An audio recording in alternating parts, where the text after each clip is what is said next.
Then the Prophet ﷺ was given the instructions to worship, to build a foundation for the da'wah.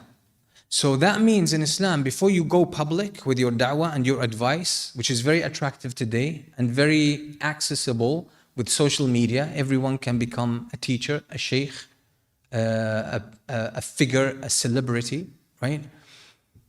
Before you do that, you have to build a very solid and strong foundation within. And that's private worship.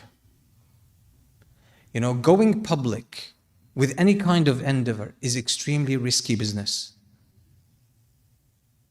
If you haven't developed a strong heart, if you haven't developed yourself internally with so much tazkiyah, with so much knowledge of Allah, with so much fear of Allah, with so much devotion, ikhlas, selflessness, it's very risky to go public. Very risky. Umar ibn Khattab radiyallahu anhu used to say, تَفَقَّهُ قَبْلَ أَن تُسَوَّدُوا. Seek fiqh and understanding. And we need to keep in mind that when the early generations spoke about knowledge, when they spoke about education, it's not like what we do today. When they speak about knowledge is what the companions radiyallahu anhum used to do. They would take 5 verses, فَيَتَعَلَّمُونَ مَا فِيهَا مِنَ الْعِلْمِ وَالْعَمَلِ. They would take 5 verses and they would learn everything in them in terms of information and in terms of lifestyle, in terms of actions. They would live by it. Most of us have turned the religion into ideas that we store in our heads, but we never condition within ourselves. We never train.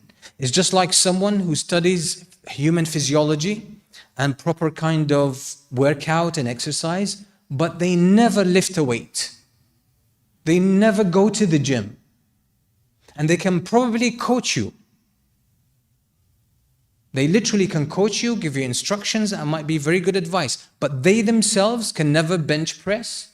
They can never do pull-ups. They don't have any strength. They don't have muscles. They don't have any stamina. A lot of Muslims and a lot of Muslims who learn Islam, that's their state. They can tell you everything about driving, but they cannot sit behind the wheel. They've never been behind the wheel before. It sounds ironic and absurd, but that's the reality. A lot of us can talk about Islam, can reason about some of the principles of Islam, although most of us do that without proper education and with a lot of misunderstanding. Yet, there is most of the practice of Islam. Most of the practice of Islam is private. We don't know that. Most of the worship that we do is public.